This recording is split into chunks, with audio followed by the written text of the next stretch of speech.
Olá, tudo bem? Meu nome é Edgar Rafael Minti, sou psicólogo clínico e nesse vídeo eu venho falar sobre um assunto, dar continuidade no assunto do outro vídeo que falava um pouco sobre conciliar a nossa vida profissional com a nossa vida pessoal. Isso é uma atividade um pouco difícil, meio complicada, a gente às vezes fica meio doido, né, tentando encaixar tudo na mesma coisa, no mesmo dia, né? Às vezes a gente tem 40 horas, né, para encaixar num dia de 24 horas e a gente fica meio, né, o que que eu vou fazer? Como eu vou fazer isso? Bom, nós hoje vamos falar sobre um tema que vai poder te ajudar um pouquinho, né, que é a administração do tempo. É a gente pensar no tempo não como o nosso rival, mas sim o nosso aliado. E para eu poder pensar no tempo dessa maneira, eu preciso mudar um pouquinho a minha atitude.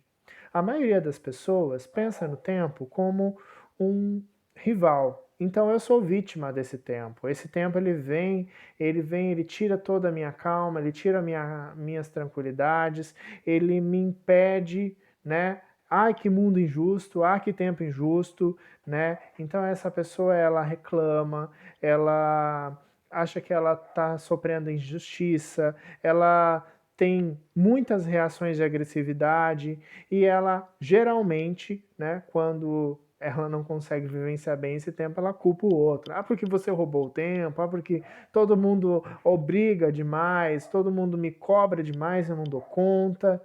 Então essa pessoa muitas vezes ela age como vítima da história. Bom, pensar em administração do tempo não é se ver como vítima, mas sim se ver como uma pessoa responsável, uma pessoa que assume a responsabilidade e que tem o direito de escolher usar bem o seu tempo. Essa pessoa, ela faz escolhas concretas, ela cria soluções para as suas dificuldades e ela assume a responsabilidade sobre elas. Costumo dizer sempre para os meus pacientes que nós sempre temos o direito da escolha. Até não escolher é uma maneira de escolher. Né? Não existe aquela ideia de ficar em cima do muro. Se você ficar em cima do muro, você está escolhendo ficar em cima do muro e vai ter que assumir as responsabilidades disso. Quando a gente pensa num tempo e a gente pensa num tempo de qualidade, a gente precisa que esse tempo eu consiga fazer, né, com aquele tempo que eu tenho, mais com menos. Então, pensar em fazer, por exemplo, numa hora, muito mais do que eu faria em 3, 4 horas. Então, é realmente otimizar esse tempo, pensar que esse tempo deve ser dedicado, né, um tempo de qualidade, ele precisa ser dedicado para coisas importantes, para coisas que tragam realmente um resultado, né? E isso tanto na sua vida profissional quanto na sua vida pessoal. A gente precisa pensar que o tempo ele não é algo controlável, né? Não tem como eu dizer assim, eu controlo as minhas 24 horas, eu vou dar um pause agora aqui nesse vídeo, vou paralisar tudo, né? E meu tempo está parado, né? Não tem como dar pause na nossa vida, ela continua correndo o tempo todo. Agora sim, o tempo não é controlável, mas as nossas atitudes são, né? O nosso tempo perdido, né, as 24 horas, elas vão passando e elas não voltam. Mas ao mesmo tempo, eu posso me reencontrar no tempo que for vir a seguinte, né? E o tempo também ele não é dinheiro, né? A gente pensa muito, né? Tem aquelas pessoas que chegam assim, porque tempo é dinheiro, tá gastando meus minutos. Na realidade, tempo não é dinheiro. Na realidade, a vida, ela não se mede pelo dinheiro que você tem, mas ela vai se medir pela qualidade e não pela quantidade, pelo valor. Existem pesquisas muito interessantes que falam que grandes milionários não têm qualidade de vida. E a gente precisa muito pensar sobre isso, porque às vezes a gente fica naquela paranoia de querer dar conta de tudo. Mas será que precisa dar conta de tudo? O que você está deixando de lado? Será que você não está deixando de olhar para si mesmo? Será que você não está deixando de perceber as coisas relevantes na sua vida? Será que você está realmente vivendo a sua vida com qualidade? Quanto tempo você tem dado para sua família? Quanto tempo você tem dado ao seu trabalho?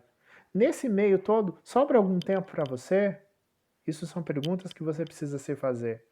Talvez, né, não seja a questão da falta do tempo, mas seja a questão de você não estar utilizando bem o seu tempo. Talvez você esteja desperdiçando, talvez você esteja ultrapassando algumas coisas, né, dando mais tempo para coisas que não são necessárias e deixando outras coisas muito importantes, né?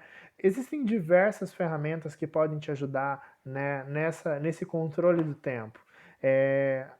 Um bom profissional de negócios tem uma agenda, tem um mecanismo, né, que possa te ajudar nesse controle de tempo. E tem alguns aqui que eu vou até falar que eu uso particularmente, é muito bom, o Todoist, tem o OneNote, e tem vários outros aplicativos que são gratuitos. O mais importante é que você possa planejar melhor o seu tempo. Uma ideia é que você possa pensar naquilo que você vai fazer durante a semana, quais são os pontos mais importantes, mais relevantes, né? E uma tarefa aí para casa, né? Faça uma divisão das coisas que você está vivenciando. Você coloca em 3 níveis. O primeiro nível é aquilo que é mais importante. O que é mais importante de fazer? Quais são as coisas que são mais relevantes? O segundo nível é aquilo que é urgente. Então, talvez não seja tão importante do primeiro nível, mas ela é urgente. Às vezes tem coisa que a gente tem que fazer agora, né? Ela não é uma situação que dá para esperar. Então, coisas importantes, mas que não são urgentes, coisas urgentes e, por último, coisas circunstanciais. Tem coisas que a gente não precisa dar tanta atenção, mas que elas são importantes de ser feitas. Então, separa bem as suas atividades e, muito mais do que isso, pensa naquilo que realmente é relevante para você. É muito importante que você pense que, além do resultado, você deve ganhar equilíbrio quando você vai pensar na constituição do seu tempo, na administração do seu tempo.